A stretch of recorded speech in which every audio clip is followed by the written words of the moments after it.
BJP নেতারা যেটা বলছেন যে ৩,০০০ টাকা করে লক্ষ্মীর ভান্ডারে দেয়া হবে, সেটাকেও কটাক্ষ করলেন অভিষেক বন্দ্যোপাধ্যায়। যে এবারে বিজেপি নেতারা বলছেন বাংলায় ক্ষমতায় এলে লক্ষ্মীর ভান্ডারে ৩,০০০ টাকা করে দেবেন। বিজেপির শাসনে থাকা ১৭টি রাজ্যে ১৫০০ টাকা করে দিতে পারলে রাজনীতি ছেড়ে দেবো। লক্ষ্মীর ভান্ডার আপনাদের দিতে হবে না, শুধু রান্নার গ্যাস ফ্রি করে দিন।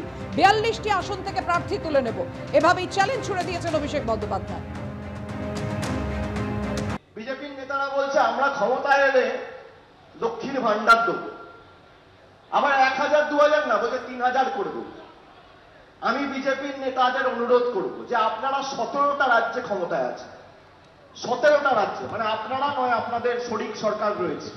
এই ১৭টা রাজ্যের মধ্যে এখানে ক্যামেরার সামনে চ্যালেঞ্জ ছুড়ে দিয়ে যাচ্ছি, যদি একটা রাজ্যে বিজেপি সবাইকে ৩,০০০ বলছে তো ১,৫০০ করে অর্ধেক যদি দিতে পারে, আমি রাজনীতি ছেড়ে দেবো। দিয়ে দেখান।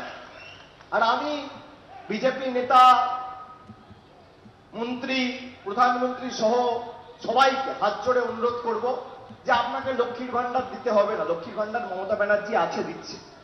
আপনারা পারলে খালি ১,০০০ টাকার গ্যাসটা ফ্রি করে দিন।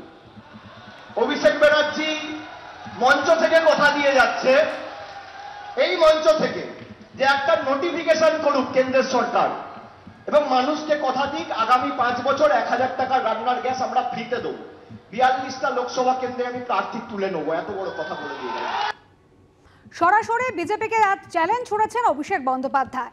আর এর আগে রাজ্যের বিজেপি নেতারা কখনো বিরোধী দলনেতা শুভেন্দু অধিকারী লক্ষ্মীর ভান্ডারে ক্ষমতা এলে ৩,০০০ টাকা করে দেওয়ার প্রতিশ্রুতি দিয়েছেন, আবার কখনো রাজ্য বিজেপি সভাপতি সুকান্ত মজুমদার লক্ষ্মীর ভান্ডারে ২,০০০ টাকা করে দেওয়ার প্রতিশ্রুতি দিয়েছিলেন। কি বলেছিলেন তারা, শোনাবো। ৫০০ টাকা দিচ্ছে লক্ষ্মীর ভান্ডার, ৫০০ টাকায় সংসার চলে? আরে বিজেপি আসবে, ২,০০০ টাকা করে প্রতি মাসে দেবে। আমি এই মঞ্চ থেকে কথা দিয়ে গেলাম, আমি কথা দিয়ে যাচ্ছি, ছুতে বলুন একটা মাকে লক্ষ্মীর ভান্ডার। ওটা কি মমতা ব্যানার্জির কি পৈতৃক সম্পত্তির টাকা নাকি? ট্যাক্সের টাকা? বিজেপি এলে আগে বলতাম ২,০০০ করে দেবো, এখন বলছি বিজেপি সরকার করলে ৩,০০০ করে দেবো, ৩,০০০ করে দেবো। শুভেন্দু অধিকারীর দেওয়া এই প্রতিশ্রুতিকেই আজকে চ্যালেঞ্জ ছুড়ে দিয়েছেন অভিষেক বন্দ্যোপাধ্যায়। তিনি বলছেন বিজেপির শাসনে থাকা যে ১৭টি রাজ্য, সেখানে অর্ধেক ১,৫০০ টাকা করে দিতে পারলে রাজনীতি ছেড়ে দেব, বলছেন অভিষেক বন্দ্যোপাধ্যায়। লক্ষ্মীর ভান্ডার আপনাদের দিতে হবে না, শুধু রান্নার গ্যাস ফ্রি করে দিন, তাহলে ৪২টা আসন থেকেই প্রার্থী তুলে নেব, কার্যত চ্যালেঞ্জ ছুটছেন তিনি। যারা ক্রিকেটার আছেন তারা শ্যাডো প্র্যাকটিস করেন মাঠে কিংবা বাড়ির বারান্দায়, কিন্তু অভিষেক বন্দ্যোপাধ্যায় বাড়ির ছাদে দাঁড়িয়ে শ্যাডো প্র্যাকটিস করছেন আর আকাশের দিকে তাকিয়ে চ্যালেঞ্জ ছুটছেন। কখনো নিজের বাড়ির ড্রয়িং রুমে নেমে এসে আয়নার সামনে দাঁড়িয়ে নিজেকেই নিজে চ্যালেঞ্জ করছেন। উনি ঠিকই বলেছেন যে পশ্চিমবঙ্গে নয়, বিজেপি শাসিত রাজ্যে বিজেপি ১,৫০০ টাকা একবার দিয়ে দেখাক।